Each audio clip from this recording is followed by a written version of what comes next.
તપાસનો ધમધમાટ અત્યારે ચાલી રહ્યો છે, પરંતુ હવે તપાસ કરવાનો મતલબ શું? જ્યારે આવી દુર્ઘટના સર્જાઈ ગઈ, અનેક લોકોના મોત થઈ ગયા। અમારી સાથે વરિષ્ઠ પત્રકાર અજયભાઈ ઉમેટ જોડાઈ ગયા છે, મારા સહયોગી શિવાની પણ રાજકોટથી જોડાઈ ગયા છે। અજયભાઈ, સૌથી પહેલા તો આપની સાથે વાત કરવા માંગુ છું। અજયભાઈ, આપણા ગુજરાતમાં એક કહેવત છે કે પાણી આવે એ પહેલા પાળ બાંધે, પરંતુ લાગે છે કે રાજ્યના મહાનગરપાલિકાના તંત્રે આ કહેવતને ઊંધી રીતે લીધી છે। પાણી માથાની ઉપરથી વહી જાય પછી પાળ બાંધવા નીકળે છે। આપણે દુર્ઘટનાઓ જોઈ લઈએ, સુરતની દુર્ઘટના, મોરબીની દુર્ઘટના, વડોદરા અને હવે રાજકોટ।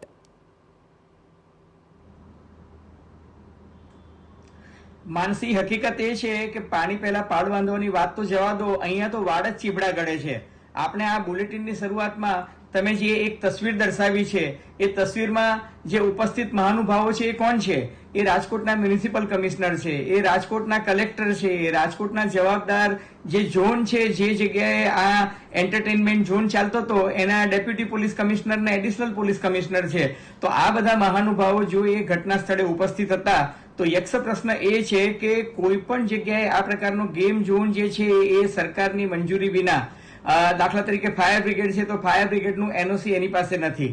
તો પોલીસ તંત્ર જે છે એની મુખ્ય જવાબદારી એ છે કે પોલીસ તંત્ર જે છે કોઈ પણ એન્ટરટેનમેન્ટ ઝોન કે મનોરંજનનું જે એ કેન્દ્ર હોય કે જ્યાં 100 કે 100 થી વધારે લોકો ભેગા થતા હોય તો ત્યાં એન્ટરટેનમેન્ટ ઝોન હોય તો લાયસન્સ આપવાની જવાબદારી છે એ પોલીસની છે। અને પોલીસ લાયસન્સ ક્યારે આપે છે? કે જ્યારે પોલીસ ચેક કરે છે કે ફાયર બ્રિગેડનું નો ઓબ્જેક્શન સર્ટિફિકેટ છે કે નહીં, નંબર 1, અને બીજું કે મ્યુનિસિપલ કોર્પોરેશન દ્વારા બિલ્ડિંગ યુઝ પરમિશન અપાઈ છે કે નહીં, પ્લાન પાસ થયો છે કે નહીં, પ્લાનની રજા ચિઠ્ઠીથી માંડીને પ્લાન પાસ થયો છે કે નહીં એ ચેક કરવામાં આવે છે। અને બીજું કે ફાયર બ્રિગેડનું એનઓસી હોય તો એ એનઓસી નો પ્લાન જે હોય એ પ્લાન અને પ્લાન પછી ફિઝિકલ વેરિફિકેશન કરવામાં આવે છે, એક્સપર્ટનો ઓપિનિયન લેવામાં આવે છે, સ્ટ્રક્ચરલ એન્જિનિયરનો લેખિત ઓપિનિયન લેવામાં આવે છે અને ચેક કરવામાં આવે છે કે આ ગેમિંગ ઝોન છે કે એન્ટરટેનમેન્ટ ઝોન છે, એમાં કેટલી એન્ટ્રી છે, કેટલી એક્ઝિટ છે, કેટલી ઇમરજન્સી એક્ઝિટ છે। ઇમરજન્સી એક્ઝિટ છે તો એનો દરવાજો જે છે 1 મીટરથી પહોળો હોવો જોઈએ, જેથી 3 સેકન્ડની અંદર કમસે કમ 10 વ્યક્તિઓ જે છે એ દરવાજામાંથી બહાર નીકળી શકે। સાથોસાથ તમારે જોવું પડે છે કે એર કન્ડિશનર ડક્ટિંગ છે એ અંદર હોવું જોઈએ, એર કન્ડિશનર યુનિટ છે એ બહાર હોવું જોઈએ, જે ગેમિંગ ઝોન હોય એની હાઈટ કમસે કમ 20 થી 22 મીટર ઊંચી હોવી જોઈએ। આ બધી ઘટના, આ બધી વસ્તુઓ જે છે એનું કોઈ ચેકિંગ થયું જ નથી। અને બીજું કે કોઈ પણ જાતની સર્ટિફિકેટ, કોઈ પણ જાતની મંજૂરી વિના આ પ્રકારનું બાંધકામ થઈ ગયું। અને સૌથી મહત્વની વાત, જે ટેકનિકલ ફોલ્ટ છે એ છે કે આખું સ્ટ્રક્ચર જે છે મેટલથી બનેલું છે, અને મેટલ સ્ટ્રક્ચર જે છે એન્ટરટેનમેન્ટ ઝોનમાં કદી ના હોવું જોઈએ, કારણ કે એન્ટરટેનમેન્ટ ઝોનમાં જો મેટલ સ્ટ્રક્ચર હોય અને રખે ને ન કરે નારાયણ, અને જો આગ લાગે તો સૌથી પહેલા મેટલ સ્ટ્રક્ચર પડે છે। અને બીજું કે આ કિસ્સામાં તો જે ફાયર સીલિંગ હતી એ ફાયર સીલિંગનું જે તત્વ હતા એ બધા પદાર્થો જે છે જ્વલનશીલ હતા, અને જ્વલનશીલ પદાર્થને કારણે આગ જે છે એ ભડકો થઈ ગઈ। અને બહુ જ મોટી ટ્રેજેડીની વાત એ છે કે ત્યાં ફાયર બ્રિગેડના સાધનો શોભાના ગાંઠિયાની માફક મુકાયેલા હતા પણ ઇન્સ્ટોલ જ કરાયા નહોતા। એટલે આ તો છે ને હવે માત્ર તપાસના નામે સ્પેશિયલ ઇન્વેસ્ટિગેશન ટીમ મૂકી દેશે અને 2 કે 4 દિવસ સુધી આ તપાસનો ધમધમાટ રહેશે અને પછી બધા બધું ભૂલી જશે। આપણે જોયું છે કે તક્ષશિલા કાંડને આજે બરાબર 5 વર્ષ પૂરા થયા। 24મી મે 2019 ના રોજ જે ઘટના થયો તો એને બરાબર 5 વર્ષ થયા। આજે બિચારા સુરતના લોકો કેન્ડલ લાઇટ લઈને નીકળે છે, પણ હકીકતમાં પાણીનું નામ ભૂ થઈ જાય છે અને આ લોકો માત્ર ધૂળ પર લીપણ કરે છે તપાસના નામે, એનાથી આગળ કશું જ થતું નથી। માનસી, આ બહુ દુઃખની વાત છે। જી અજયભાઈ, ચોક્કસ દુઃખની વાત એટલે જ છે, કારણ કે 5 વર્ષ થઈ ગયા તક્ષશિલા કાંડને। એ સમય પણ જ્યારે આ ઘટના ઘટી ત્યારે તપાસનો ધમધમાટ કરવામાં આવ્યો હતો। અત્યારે રાજકોટની ઘટનામાં પણ તપાસનો ધમધમાટ કરવામાં આવ્યો છે, પરંતુ તપાસ બાદ શું? અજયભાઈ, આપનો આભાર અમારી સાથે જોડાવા માટે। હજુ પણ આ દ્રશ્યો આપ જુઓ, તપાસ ચાલી રહી છે, હજુ 4 દિવસ કદાચ તપાસ ચાલશે, પણ એનું નિરાકરણ શું, સોલ્યુશન શું આવશે એની કોઈ જ વાતો થતી નથી અને એ જોવાતું પણ નથી। અત્યારે જ્યાં રાજકોટમાં દુર્ઘટના ઘટી, તપાસ ચાલી રહી છે, લોકોનું રુદન, આ તમામ ઘટના વિશે અમારા સહયોગી પણ ત્યાં ઉપસ્થિત છે, શિવાની, આખી રાજકોટની ઘટના ઘટી ગઈ, તપાસના અત્યારે નાટકો કરવામાં આવી રહ્યા છે। આપ ઓવરઓલ વ્યૂથી કેવી રીતે જુઓ છો આ ઘટનાને? આપ શું જોઈ રહ્યા છો ત્યાં? બિલકુલ માનસી, આજે સવારથી આખો ઘટનાક્રમ જોવામાં આવે તો ગઈકાલ રાતથી રાજ્યના ગૃહપ્રધાન હર્ષ સંઘવી રાજકોટમાં જ હાજર હતા।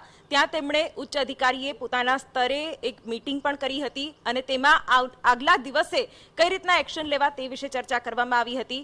ત્યારબાદ એચએમ અહીંથી ઘટના સ્થળ પર રવાના થાય છે, ત્યાં સીએમ પણ પહોંચે છે અને આખા દિવસનું જે પણ નિરીક્ષણ છે, આખા દિવસમાં કઈ કામગીરી થવી જોઈએ, કઈ રીતે તંત્રમાં એક્શનમાં છે, તે તમામને લઈને બંને જે નેતાઓ છે તેઓએ આજે નિરીક્ષણ કર્યું અને કેટલાક સૂચન પણ કર્યા છે. આ સાથે સીએમ ભૂપેન્દ્ર પટેલે પીડિતોની પણ મુલાકાત લીધી હતી. તે ઘટનાક્રમ પણ આજે મહત્વપૂર્ણ રહ્યો છે.